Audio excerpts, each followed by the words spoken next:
Cek, cek. Oke, Assalamualaikum warahmatullahi wabarakatuh. Perkenalkan, nama saya Ilham Madira. NIM saya 1012552 dari kelas IF 21F. Di sini saya akan mempresentasikan materi yaitu penamaan dan sinkronisasi dari sistem terdistribusi dengan dosen pengampunya yaitu Pak Yana Cahyana MKon. Sebelumnya, mohon maaf, harusnya bisa ya materinya ya, penamaan dan baru sinkronisasi, tapi ya karena saya sudah terlanjur membuat, jadi saya disatuin gitu.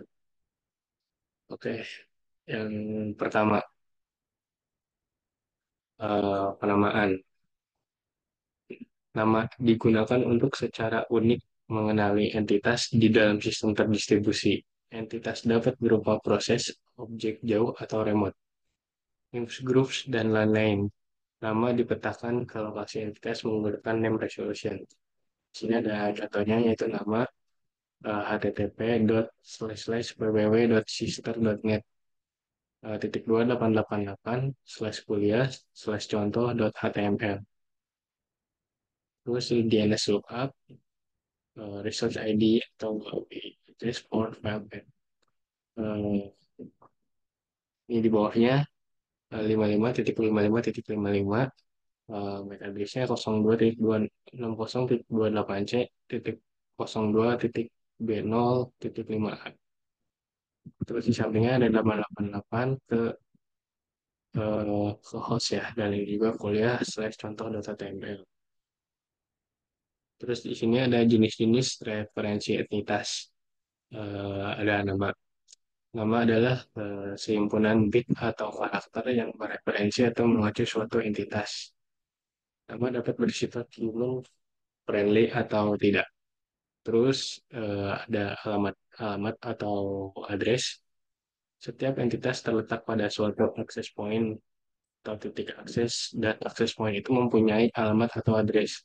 Address dapat bersifat location, dependent atau tidak. Terus ada pengenal atau identifier. Identifier adalah nama yang secara unik mengenali entitas. Nah, di sini ada sistem penamaannya. Yang pertama itu ada penamaan flat. Identifiers merupakan bit-bit string yang acak atau dikenal sebagai nama flat atau tak terstruktur. Nama flat tidak mengandung informasi apapun mengenai bagaimana menemukan suatu entitas. Jenis mekanisme resolusi nama untuk nama flat, broadcasting, forwarding pointers, pendekatan berbasis home, distribute, hash, tables, atau DHTS. Terus ada penamaan terstruktur. Nama terstruktur tersusun dari nama-nama human readable sederhana. Nama-nama diatur dalam suatu struktur tertentu. Contoh, file system menggunakan nama terstruktur untuk mengidentifikasi file-file atau home atau user atau work atau di system atau naming.txt. Ya. Terus ada penamaan berbasis atribut. Dalam banyak kasus adalah jauh lebih tepat menamai dan mencari entitas berdasarkan arti dari atribut-atributnya. Mirip dengan layanan directory tradisional, misal Yellow Page. Terus di sini ada pengaitan nama. Kalau dapat secara efektif digunakan untuk mengaitkan atau menghubungkan, membuat link dua entitas berbeda, dua jenis link. Nah, ada hard link. Ada suatu directed link dari hard link atau nama link ke actual node atau node sebenarnya. Ada resolusi nama serupa dengan resolusi nama umum. Aturan harus tidak ada siklus di dalam graf. Terus symbolic link. Symbolic link menyimpan nama dari node asli sebagai data. Resolusi nama bagi suatu symbolic link SL.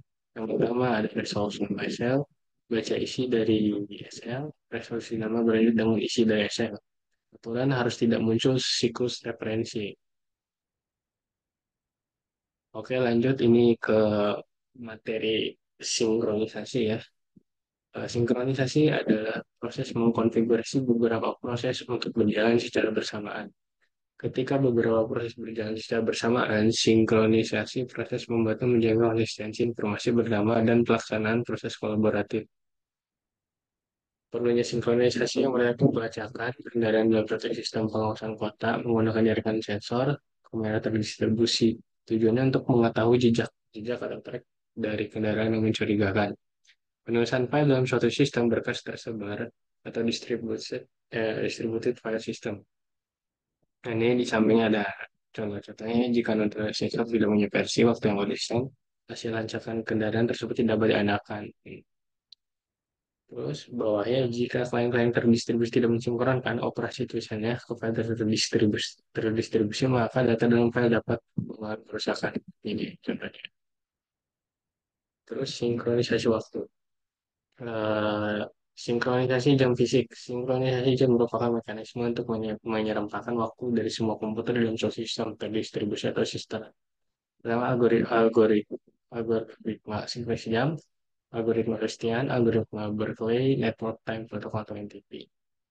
Terus ada sinkronisasi jam logis. Jam logis digunakan untuk mendefinisikan urutan kejadian tanpa mengukur waktu fisik kapan kejadian itu terjadi. Dua tipe jam logis. Yang pertama jam logis Lamport atau jam Lamport. Kedua jam Pepper. Coordinate Universal Time atau UTC. Semua komputer biasanya disinkronkan ke suatu jam standar bernama Coordinate Universal Time atau UTC. UTC merupakan standar waktu primer yang digunakan oleh dunia untuk waktu jam dan UTC di broadcast melalui satelit. Layanan broadcasting UTC menyediakan akurasi 0,5 millisecond. Server-server komputer dan layanan online dengan UTC receiver dapat disinkronkan melalui broadcast satelit. Banyak protokol sinkronisasi terkenal dalam sistem terdistribusi menggunakan UTC sebagai waktu rujukan untuk mensinkronkan jam dari komputer-komputer mereka.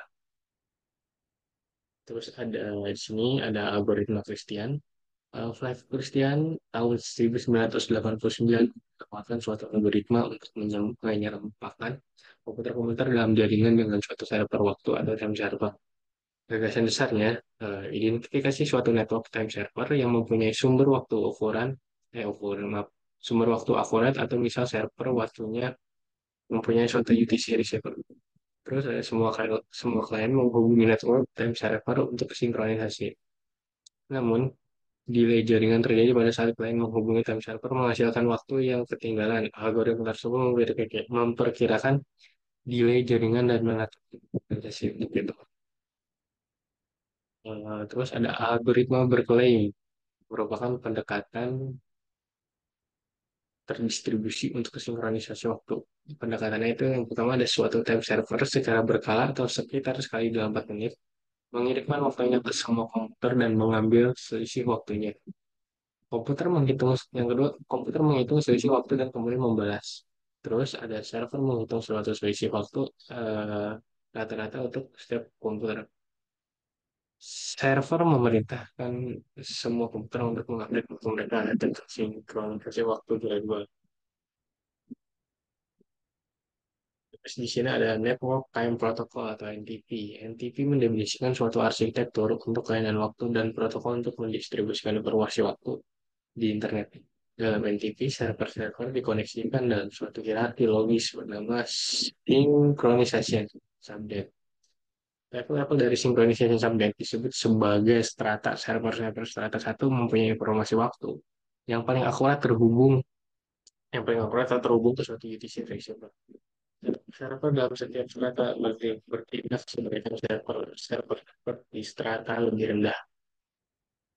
Terus di sini ada jam logis, Lamport, dan vektor. Lamport menganjurkan mempertahankan jam logis pada proses untuk melacak urutan peristiwa. Untuk menyinkronkan jam logis, Lamport mendefinisikan hubungan yang disebut terjadi sebelum atau happened before. Di sampingnya ada jam vektor diusulkan untuk mengatasi keterbatasan pada jam Lamport. Properti yang menunjukkan bahwa A terjadi sebelum B dikenal sebagai properti kausalitas. Terima kasih. Mungkin itu saja dari saya, eh, Mariana. Jadi ini dua materi dijadiin satu PPT ya. Dikirain di satu ini. Jadi saya bakal upload di pertemuan kelima dan keenam. Oke, mungkin itu saja kurang lebihnya mohon maaf. Dan terima kasih. Wassalamualaikum warahmatullahi wabarakatuh.